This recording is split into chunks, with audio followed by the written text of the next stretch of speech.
이 시간 말씀은 마태복음 13장 8절과 9절 그리고 이사야 5장 1절서부터 9절입니다. 제가 개역 한글 성경으로 읽어드리겠습니다. 먼저 마태복음 13장 8절과 9절을 읽어드리겠습니다. 더러는 좋은 땅에 떨어짐에 혹 100배, 혹 60배, 혹 30배의 결실을 하였느니라. 귀 있는 자는 들으라 하시니라. 이사야 5장 1절서부터 9절을 읽어드리겠습니다. 내가 나의 사랑하는 자를 위하여 노래하되 나의 사랑하는 자의 포도원을 노래하리라. 나의 사랑하는 자에게 포도원이 있음이여 심히 기름진 사내로다. 땅을 파서 돌을 제하고 극상품 포도나무를 심었었도다. 그 중에 망대를 세웠고 그 안에 술틀을 팠었도다. 좋은 포도 맺기를 바랐더니 들 포도를 맺혔도다. 예루살렘 거민과 유다 사람들아 구하노니 이제 나와 내 포도원 사이에 판단하라. 내가 내 포도원을 위하여 행한 것 외에 무엇을 더할 것이 있었으리야. 내가 좋은 포도 맺기를 기다렸거늘 들 포도를 맺힘은 어찌민고. 이제 내가 내 포도원에 어떻게 행할 것을 너희에게 이르리라. 내가 그 울타리를 걷어 먹힘을 당케 하며 그 담을 헐어 짓밟히게 할 것이요. 내가 그것으로 황무케 하리니 다시는 가지를 자름이나 북을 돋우지 못하여 진려와 형극이 날 것이며 내가 또 구름을 명하여 그 위에 비를 내리지 말라 하리라 하셨으니 대저 만군의 여호와의 포도원은 이스라엘 족속이요 그의 기뻐하시는 나무는 유다 사람이라. 그들에게 공평을 바라셨더니 도리어 포악이요 그들에게 의로움을 바라셨더니 도리어 부르짖음이었도다. 가옥에 가옥을 연하며 전토에 전토를 더하여 빈틈이 없도록 하고 이 땅 가운데서 홀로 거하려 하는 그들은 화 있을진저. 만군의 여호와께서 내 귀에 말씀하시되 정령이 허다한 가옥이 황폐하리니 크고 아름다울지라도 거할 자가 없을 것이며. 아멘. 먼저 마태복음 13장 8절과 9절을 다시 한번 읽었습니다. 하나님께서 그리고 주님께서 자신의 사역의 원리를 밝히셨을 때 결과만 놓고 본다면 그 결과는 여러분에게 무엇입니까? 이 말씀을 여러분 자신에게 먼저 적용한다면 여러분은 어떤 사람입니까? 그 점을 생각하면서 나는 어떤 사람인가? 영원하신 하나님께서 나를 사랑하시어서 예수를 주시고 예수를 십자가에 못 박아 죽도록 허락하시고 그 죽음을 그리고 그 죽음이 만족시켜 주시는 그 하나님의 공의를 하나님께서 기쁨으로 여겨주실 때에 우리는 어떠한 사람인가? 30배, 60배, 100배의 결실을 약속하실 때 그 씨앗이 구체적으로 무엇인가? 그 말씀을 우리가 어떻게 적용할 것인가에 대해서 고민하기 전에 우리는 그 약속 자체를 놓고 볼 때에 우리는 얼마나 행복한 사람인가라고 스스로 생각할 수 있어야 됩니다.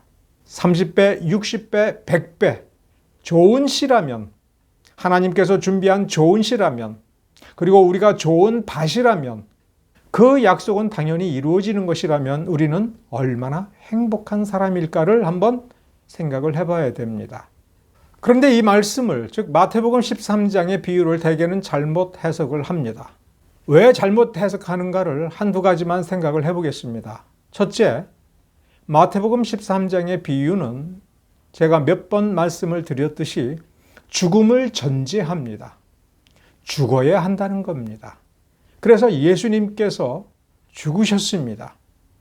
그러면서 우리에게 그 사도적 사명을 맡기시고 우리에게 하나님의 영광을 위하여 하나님의 나라를 위하여 무엇을 해야 될 것인가 라는 점을 가르쳐 주실 때에 우리가 사도들처럼 또 예수님처럼 하나님의 말씀을 따라 하나님의 뜻을 이루기 위해서는 죽어야 한다는 겁니다.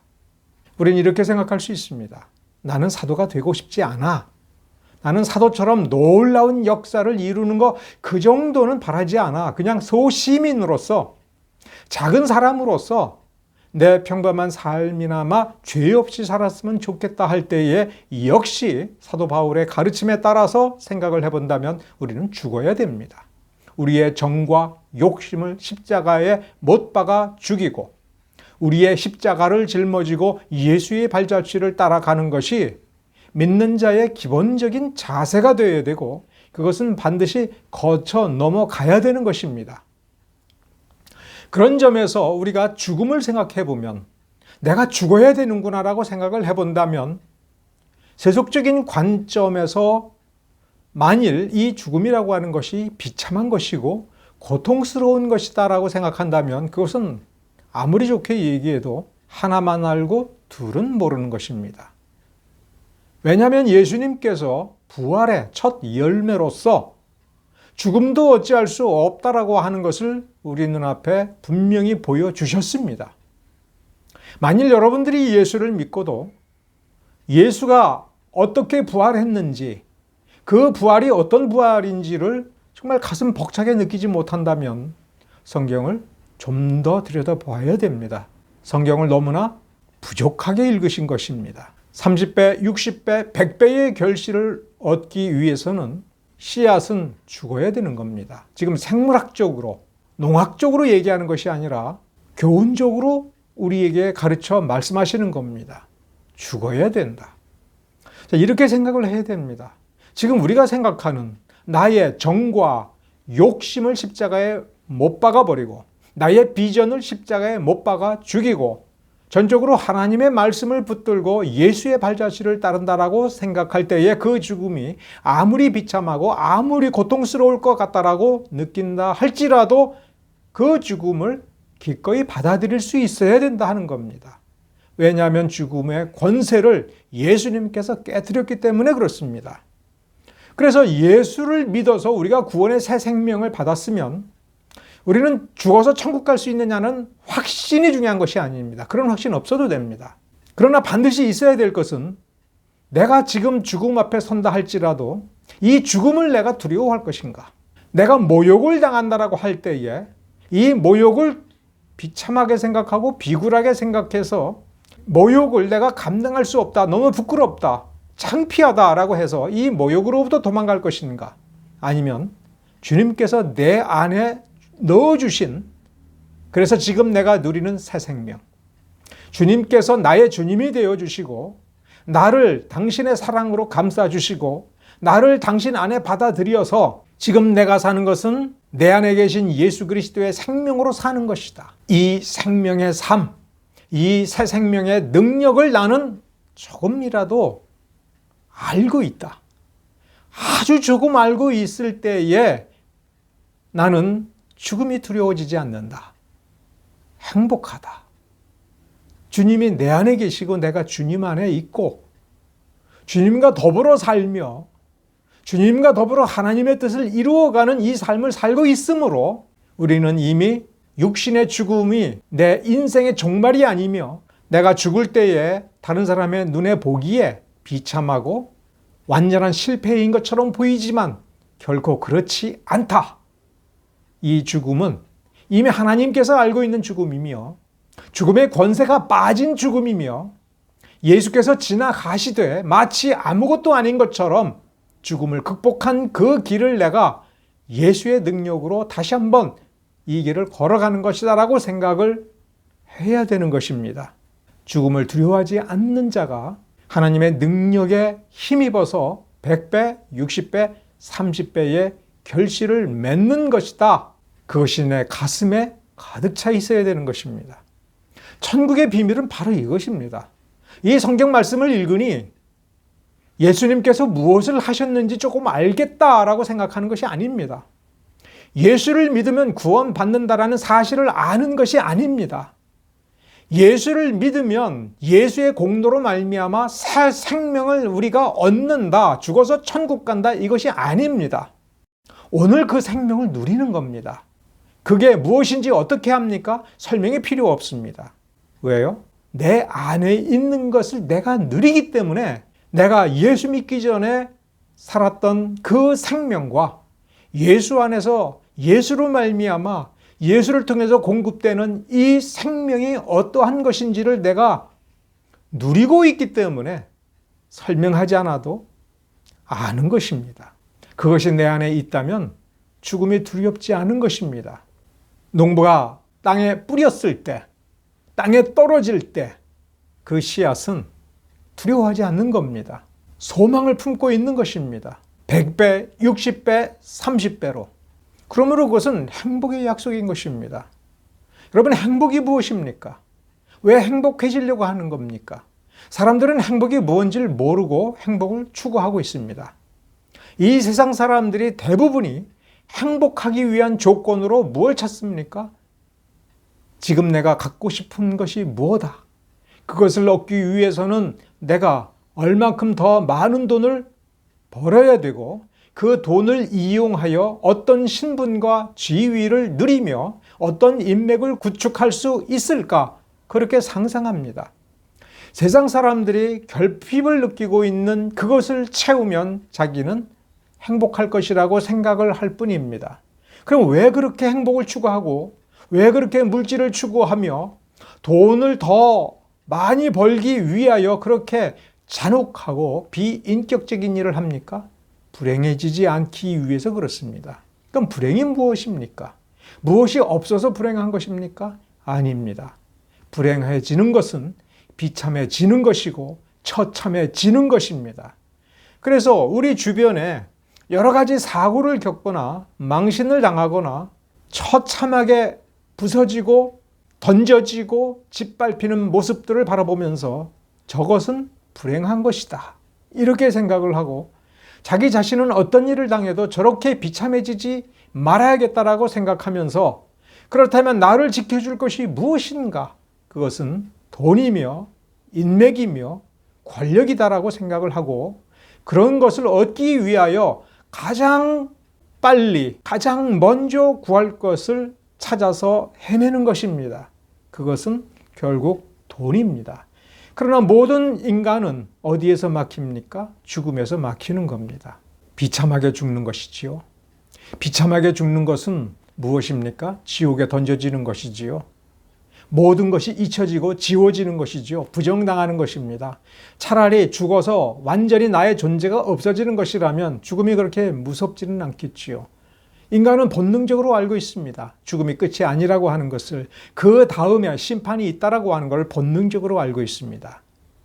자기가 그 심판을 통과하지 못하고 자기가 막을 수 없는 압도적인 권세에 의하여 짓밟히고 영원한 고통 속에 던져질 것이다라고 하는 고통에 시달리고 있는 것입니다. 그러나 오늘 성경 본문을 보면 죽음은 아무것도 아닌 겁니다. 더군다나 생명이 약속되어져 있습니다. 누가 약속한 것입니까? 생명의 근원이. 밭에 뿌려졌으나 생명력이 없으면 뿌려진 그 상태로 죽고 썩어서 없어져 버리는 것입니다. 마태복음 13장에 씨 뿌리는 비유에서 그 씨는 꼭 한 가지입니다. 좋은 씨입니다. 좋은 밭이기만 하면, 돌밭짝이 아니면, 가시덤불 밑이 아니면, 길가에 던져져서 밟히거나 새들이 와서 먹어치우지만 아니하면 열매는 보장된 것입니다. 이것이 행복인 것입니다. 생명은 보장되고 있는 것입니다. 예수 안에 있는 자들에게 생명은 걱정할 것이 없는 것입니다. 이 부분을 충분히 생각을 해야 됩니다. 또한 성경을 알고 이해할 때 제가 조금 전에 이야기한 것처럼 성경에 쓰여져 있는 글자를 알고 문장을 아는 것은 성경을 참으로 아는 것이 아닙니다. 성경을 알고 이해하는 것이 매우 중요한데 실은 알고 이해하는 것이 최종 목표가 아닌 겁니다. 그런데도 대부분의 사람들은 성경을 알기 위해서 조직신학책을 보고 주석책을 봅니다. 그러면서 이 구절은 이 뜻이구나. 좋은 씨는 무엇을 가리키는 거구나. 좋은 밭은 무엇을 가리키는구나. 그러면서 사람들은 성경에 있는 난해한 구절들을 일일이 찾아서 자기만큼은 그 정답을 확실하게 아는 사람이 되려고 합니다. 알면 뭐합니까? 뭐가 있어야 됩니까? 열매가 있어야 되는 겁니다. 알고 이해하는 것은 어떻게 행할 것인지를 알기 위한 겁니다. 이렇게 생각해 보면 됩니다. 우리가 쌀을 얻어야 됩니다. 농사를 열심히 지어서 가을에 많은 결실을 얻어서 겨울을 지나고 다음에 결실을 얻을 그 1년 동안 먹고 살 만큼 충분한 식량이 우리 안에 있어야 됩니다. 만일 우리가 내년에 혹은 다음번에 식량을 구할 수 있을 때까지 먹을 식량이 없다. 그러면 사람들은 슬퍼하죠. 어쩌면 우리는 굶어 죽을 거야. 아니, 틀림없이 굶어 죽을 거야 라고 생각하는 순간 그 삶에 대해서 불만족스럽게 여기고 불행하다고 생각할 것입니다. 그러나 아무리 먹어도, 아무리 많이 먹어도 우리는 쌀 떨어질 일이 없어. 물 떨어질 일이 없어. 우리 집에 비가 셀 일이 없어. 무슨 일이 생겨도 다 해결할 수 있어. 걱정이 없어. 그러면 우리는 행복하다고 얘기할 것입니다. 걱정거리가 없으면 행복한 삶이겠지요. 걱정거리가 없는 삶이 되기 위해서는 먹을 것을 많이 구하고 마실 것을 많이 구하고 어떤 문제를 해결할 수 있는 능력을 갖춰야 됩니다. 준비가 되어 있어야 됩니다. 조직신학 책을 읽으면, 그리고 조직신학 책에서 설명하는 것을 충분히 알아들으면 먹을 것이 생깁니까? 마실 것이 생깁니까? 요령을 알 뿐이지요. 농사를 지어야 됩니다. 하나님께서 우리에게 맡기신 그 삶을 살아야 되는 겁니다. 하나님께서 요구하는 삶을 하나도 살지 아니하면서 우리가 생각하는 무엇인가를 이루어야 되고 수입을 얻어야 되고 먹을 것을 마련해야 되고 통장에 돈을 넣어야 된다고 생각할 때 그것은 다 필요한 일이고 꼭 필요한 일이지만 그것이 우리의 행복을 보장해 주는 것은 아니며 하나님을 영화롭게 하는 것이 아닌 것입니다. 하나님을 영화롭게 하는 삶이 무엇인가를 알기 위해서는 성경을 들여다보아야 됩니다. 예를 들면 10계명에 다음과 같은 명령이 들어 있습니다. 6계명서부터 보면 살인하지 말라, 간음하지 말라, 도적질하지 말라, 이런 문장이 써 있습니다. 살인하지 말라라는 이 명령이 무슨 명령인지 모르는 사람이 있습니까? 도둑질하지 말라라는 이 명령이 무슨 명령인지 그 뜻을 모르는 사람이 있습니까? 다 압니다. 그러나 이것이 하나님의 명령이라고 생각을 할 때에, 그리고 모세의 율법에 이 조항이 들어갈 때에 하나님께서는 무슨 생각으로 이러한 명령을 하셨을까?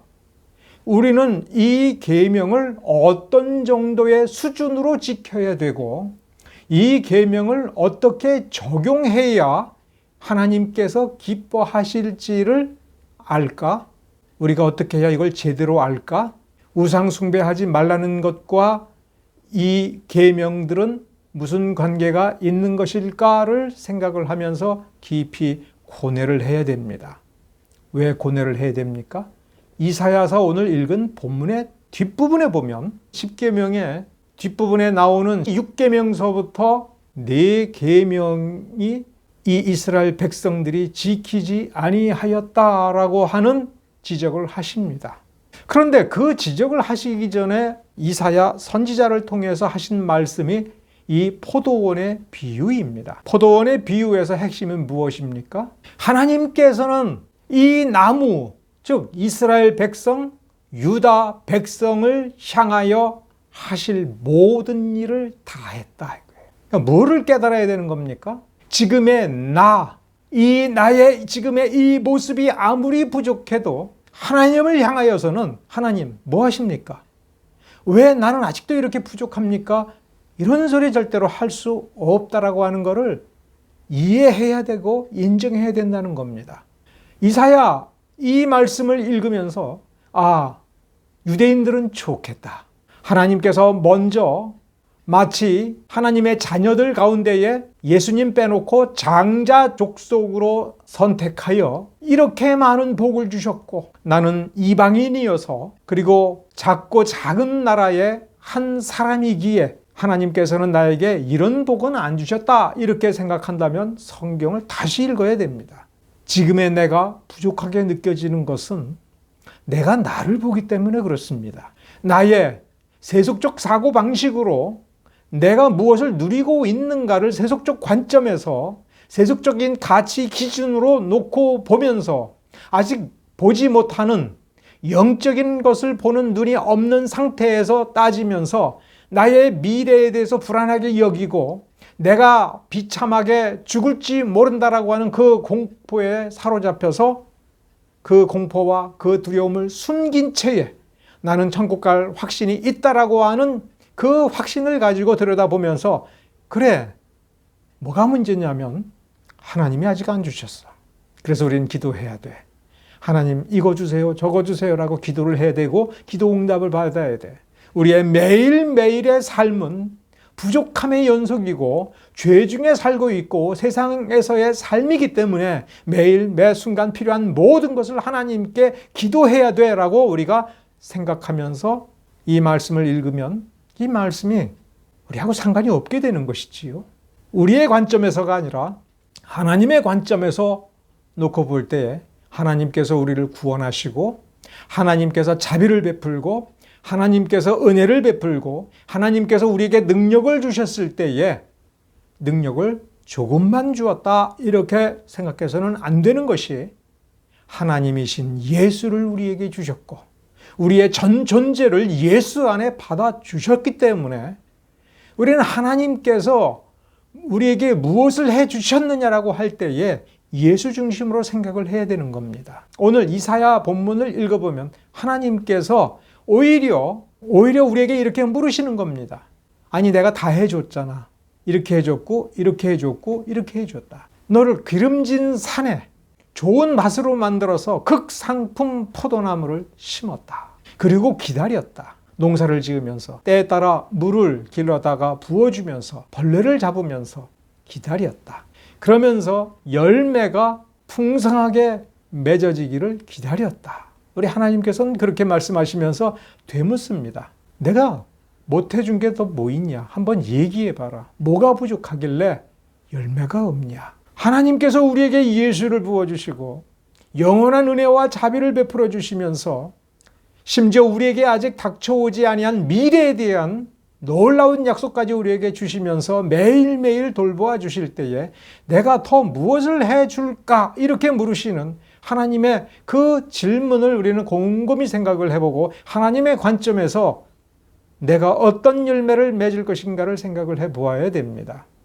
이사야 5장 오늘 본문은 하나님께서는 넘치도록 풍성하게 은혜를 주셨는데 왜 너는 열매를 못 맺고 있느냐? 그 답을 우리가 해야 됩니다. 오늘 읽은 본문의 뒷부분에 보면 하나님께서 우리에게 요구하시는 열매가 무엇인가 거기에 보면 공평과 정의.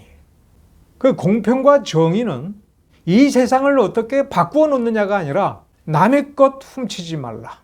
탐하지 말라. 네가 땀 흘려 씨 뿌려서 거둔 것, 정당하게 너의 것을 네가 누리는 것, 그리고 네가 풍성하게 수확을 거두었으면 하나님께서 율법을 통해서 가르친 것처럼 약한 자들, 가난한 자들, 배가 고프고 힘든 자들을 위해서 나누어 주도록 하셨는데 그렇게 나누어 주었느냐? 지금 너희들을 보라. 오히려 거꾸로 갔다. 어떻게 거꾸로 갔습니까? 자기 혼자 배불리려고 자기 혼자 풍성하게 누리면서 마치 왕처럼 신처럼 군림하려고 아주 기를 쓰고 있지 않느냐. 네가 맺은 결실이 무엇이냐? 하나님이 원치 않는 들포도를 맺고 있지 않느냐. 하나님이 원하시는 참되고 아름다운 결실을 맺지 못하고 있다. 한번 얘기해봐라. 이게 어찌 된 거냐? 이렇게 하나님께서 우리에게 물으시는 겁니다. 우리에게 물으면 우리는 무엇라고 대답을 해야 될까요? 우리가 하나님께 대답을 하기 전에 우리는 지금 이 한국교회를 지배하고 있는 신학과 문화가 무엇인가를 살펴보고 대답을 해야 됩니다. 우리가 머릿속에 외우고 있는 세상에서 제일 좋은 조직신학이 아니라 우리 교회 안에서 신자와 신자 사이에, 목사와 장로 사이에, 목사와 신자 사이에 무슨 일들이 벌어지고 있는가? 서로 사랑하고 서로 아껴주고 서로 세워지면서 그야말로 자존감이 차고 넘치고 그래서 행복한가? 우리는 어떤 행복을 추구하고 있는지를 냉철하게 반성을 해봐야 됩니다. 교회를 지배하고 있는 것이 물질 만능주의, 금권주의, 교회를 평가할 때 예산이 얼마이고 부동산이 얼마이고 부자가 얼마나 많은가 이런 거를 따지고 있다면, 그런 거를 내세우고 있다면 그것은 들포도 열매를 맺고 있는 것입니다. 또한 교회에서 사람들과 사람 사이에 서로 말하고 서로 일을 처리하고 서로를 대할 때 이기적인 정신, 이기주의가 팽배하다면 들포도인 것입니다. 서로 말을 할 때, 어떤 계획을 짤 때, 가치를 판단할 때 자기중심주의로 가고 있다면 세속적인 행복을 추구하고 있는 것입니다. 세속적인 방식이 교회를 지배하고 있는 것입니다. 교회 안에서 학벌을 따지고 있습니까? 교회 안에서 가시적인 어떤 기준을 가지고 서로 경쟁하며 누가 1등인지, 누가 잘났는지 그렇게 우열을 따지고 있고, 세상에서 출세한 그대로 교회에서 인정을 받고 있다면 그건 믿음이 없는 것이며 하나님이 기뻐하지 않는 것입니다. 하나님 앞에 대답을 할 때 우리는 믿음의 본질, 복음의 본질이 무엇인가, 좋은 믿음이 무엇인가를 먼저 생각을 할 수 있어야 되는 겁니다. 하나님께서 찾으시는 것이 무엇입니까? 나 믿기로 결단했습니다. 내가 이러한 고난 중에도 나는 내 믿음을 이렇게 지켰습니다. 나는 이렇게 전도했습니다. 나는 예수 이름을 믿음으로써 세상에 나아가서 이렇게 이루었습니다라고 얘기할 때 그 성과가 곧 하나님께서 찾는 열매인지 아닌지를 떠나서 지금 이렇게 말하는 그 중심에 자기가 중심이지 않습니까? 성경에서 요구하는 참다운 믿음은 하나님을 경외하는 것입니다. 하나님을 두려워하면서도 하나님을 이루 말할 수 없이 사랑하는 것입니다. 두려움이라고 하는 건 하나님이 지옥 보낼까 봐 무서운 것이 아니라, 하나님은 나보다도 높으신 우리의 창조주요, 하나님의 위엄은 지극히 높고 거룩하여서 지금의 나로서는 다가갈 수 없는 위험 속에 있다라고 하는 것을 실제로 내 감각으로 느끼는 것이고 내가 그것을 인정하는 것입니다. 사랑한다고 하는 것은 먼저 하나님께서 우리를 사랑하여서 예수를 보내서 십자가에 달려 죽게 하실 만큼 하나님께서 우리에게 이루 말할 수 없이 커다란 사랑을 베풀어 주셨고, 그래서 그 사랑을 입은 자로서 하나님을 향하여 내가 가진 모든 것을 다 내놓겠다. 나를 아끼지 않겠다. 하나님의 영광을 위하여, 하나님의 뜻을 위해서라면은 나는 나의 모든 것을 다 내려놓고 심지어 나의 생명까지도 내놓겠다라고 하는 그것이 사랑이며, 하나님을 사랑하는 사람들과 함께 하나가 되어 힘써 서로 협력하여 하나님의 나라를 이루겠다라고 하는 것이 사랑인 것입니다. 그것은 삶으로 드러나고 행동으로 드러나는 것입니다. 하나님께서는 우리에게 믿음을 가르치려고 하는 것입니다. 바로 그러한 믿음. 좋은 씨는 바로 완전하신 예수 그리스도가 좋은 씨인데, 우리가 그 안에 있고 그가 우리 안에 있으므로 우리가 변화되어 좋은 씨가 되는 것입니다. 그러므로 우리는 예수께서 결실을 맺은 것처럼 하나님께서 기뻐하실 만한 결실을 맺는 사람으로 변화되어야 되고, 변화되는 것만큼 좋은 결실을 맺어서 하나님이 찾으시는 공평과 정의, 정직과 온전한 사랑을 열매 맺어 하나님 앞에 드려야 되는 것입니다. 어떻게 하는 것입니까? 그것이 하나님 말씀대로 사는 것입니다. 하나님은 이렇게 말씀하십니다. 나를 믿고 내가 말하는 대로 한번 해봐라. 나를 믿었고 그래서 영생의 결실이라고 하는 것을 네가 먹어서 맛보았고 너의 것이 되었으면 그러면 끝까지 나를 믿어봐라. 뒷걸음질 치지 않고 꿋꿋하게 하나님께서 말씀하셨으니 어떠한 문제를 어떤 식으로 겪든지 간에, 어떠한 어려움을 어떻게 겪든지 간에 나는 하나님께서 말씀하시는 대로 끝까지 해보고 말 거야. 죽을 때까지 갈 거야. 그것이 하나님을 경외하는 온전한 믿음인 것을 여러분 기억하시기 바랍니다. 근데 그게 결실인 겁니다. 그 결실이 먼저 있어야 되는 겁니다. 그렇게 살고 그렇게 믿고 그렇게 행동할 때에 하나님이 원하시는 결실을 하나님이 우리를 통해서 맺으신다고 하는 것을 여러분 기억하시기 바랍니다. 예수를 믿었습니까? 여러분 구원을 받으셨습니까? 여러분은 그러면 지금 구원을 누리는 삶을 살아야 됩니다. 그렇게 살 때에 그 삶에서 무엇이 여러분의 입을 통해서 나와야 됩니까? 감사인 것입니다. 왜 그렇습니까? 구원이지 않습니까? 구원이라는 건 뭡니까? 어떤 문제로부터 해결되는 겁니다. 그 문제를 완전히 풀고 그 문제가 붙잡고 있는 그 쇠고랑, 쇠사슬로부터 벗어나서 안전한 곳에 있는 것입니다. 한번 생각을 해봅시다. 내가 10,000원짜리 문제를 부딪혀가지고 해결을 못하고 있어서, 그런데 누가 다가와서 10,000원을 주고서 해결을 해주었으면 우리는 당연히 감사하죠. 얼마만큼 감사하면 됩니까? 10,000원어치. 내가 100만 원으로도 해결할 수 없고 1,000만 원이 있어야 되는 문제에 부딪혀서 전전긍긍하고 있고 괴로워 죽겠는데 누가 와가지고 1,000만 원을 턱 내놓으면서 내 문제를 해결해 주었으면 우리는 그 사람을 얼마만큼 감사하게 되겠습니까? 1,000만 원어치요. 영원한 고통에서 나의 죽을 수밖에 없는 그 운명을 해결해 주고 내게 예수를 부어주시고 예수 안에 있는 모든 것을 누릴 수 있도록 하나님께서 은혜를 베풀어 주셨으면 우리는 도대체 얼마나 감사하겠습니까?